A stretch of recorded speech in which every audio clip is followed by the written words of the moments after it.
So ngayon po mga kapatid at ito ang ating mga topic rin po ngayon po mga kapatid.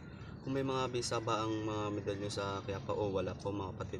Ayan po marami kasi mga na hindi maintindihan yung mga ganyan kung may bisa ba ang mga medalyo nung sa Quiapo o wala.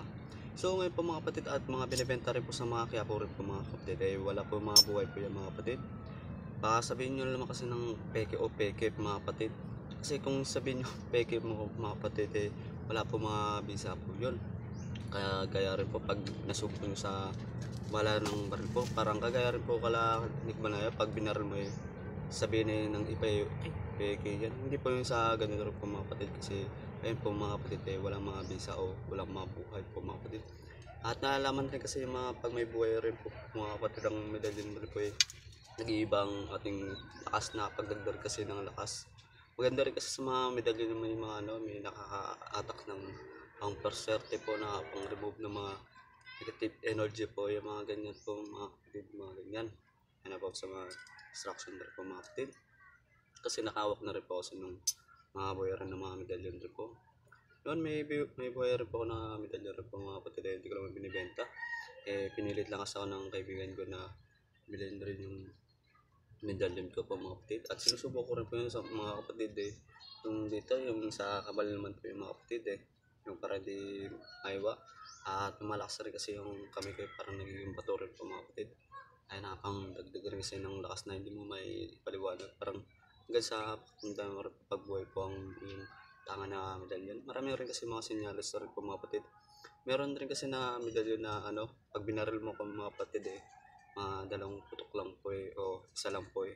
May visa na rin po, kaso lang po, kung hindi pa sapat ang mga panalangin o karga ng orasyon rin po, kailangan matagas, may mataas na level na rin po, may katawagan rin kasi mga edge level o level na rin po, parang kagaya rin sa antas ng mga pitiler po, ng mga akular yung mga pitiler po, yan, yung mga detalye po yung mga ganyan rin po mga kapatid.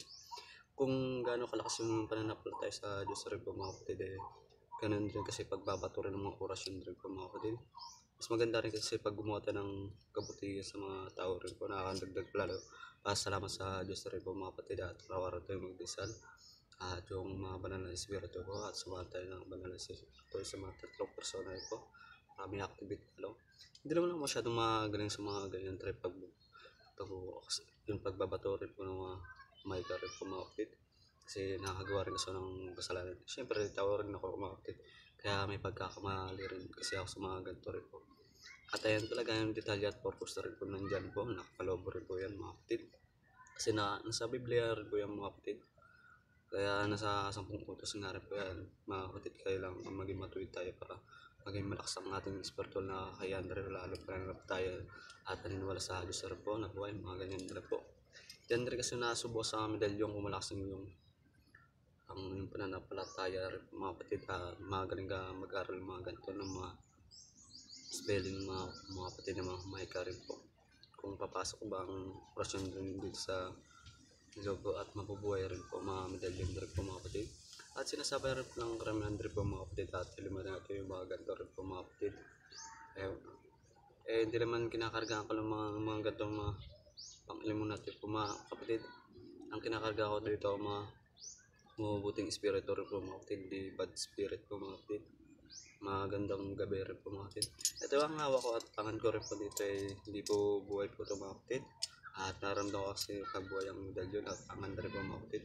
Ito rin po medyo may nagkakaintigin na rin po mga kapatid. Pag tayo yung isipin ng antigo rin po, may pagkakatagal na rin po ganyan rin po focus mo po mga kapatid. Ito yung mga nabili ko rin po mga kapatid sa kaya po rin po ito mga kapatid. Ayan rin po. Ito yung iba noon kasi may nabili rin kasi ako may nanggaling rin sa bundok Manao rin po mga kapatid. Ayan rin yung kulay ko. Kinulayan ko na rin po yung bukol na rin kanina po mga kapatid. Ayan rin po mga kapatid. Pero kasi pag nagagawa rin mga medalyon rin po mga kapatid hindi maayos yung pagkakagawa. Ito maayos na rin po mga pagkakagawa rin kasi minsan kasi pag yung pinutunaw rin po mga kapatid hindi maayos pagkakagawa rin po mga kapatid. Ayan po mga kapatid.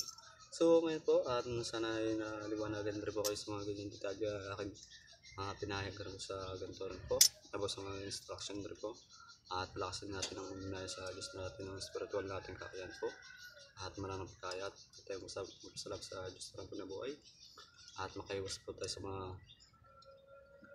masamang bagay rin po mga kapatid. Ayun rin po mga kapatid, nung nga rin po pala itatapik ko na rin po pala yun dito.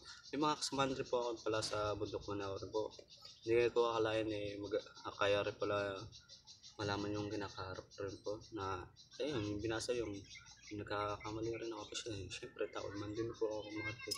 Kaya nagkakamali rin po ako. Pati isang babae rin po pala yung mga kapatid sa akin binasa na rin po pala ako noon at magbago na rin po ako. Yan, pagbago. Sinisigap ko na naman din magbago rin po mga kapatid. Kaya kakamali rin kasi ako minsan. Siyempre sa mga tao rin kasi may mga ano kasi yung tao ito.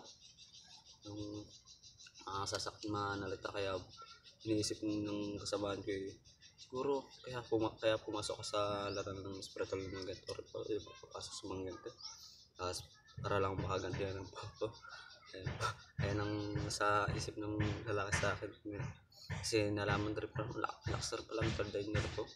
Kala ko ilan lang mga tao yung may mga ilan rin kasi may mga tao na rin may ganyan kasi yung line leader ko rin po mga kapatid may ganyan rin po yung nababasa at yung nalaman rin po yung mga kapatid. Parang manonood ko lang sa TV rin po yung mga kapatid parang yung babasahin po. May rin kasi akong kakayan rin po mga kapatid yung mga pag-usap pa rin gamit ang isip. Gamit rin po ang telepathy. At telepathy rin po yung kaya yung ibig sabihin ng telepathy rin po yan mga kapatid. Para makapag-communicate ka, rin po, makapag-usap gamit ang isip rin. Pero sa mga ganyan rin po mga kapatid, yung mga elemento rin po mga ganyan rin po. Kagaya ng mga encanto rin po mga kapatid, gamit ang isip, makapag-usap rin po. Telepathy yung tawag po sa mga ganyan rin po mga kapatid. Meron rin kasi may mga kakayahan rin sa may mga ability rin kasi mga tao ng ganyan. Kahit yung hindi ka na nagkurasyon sadyang may mga ganyan rin, may mga tao na rin may mga ganyan.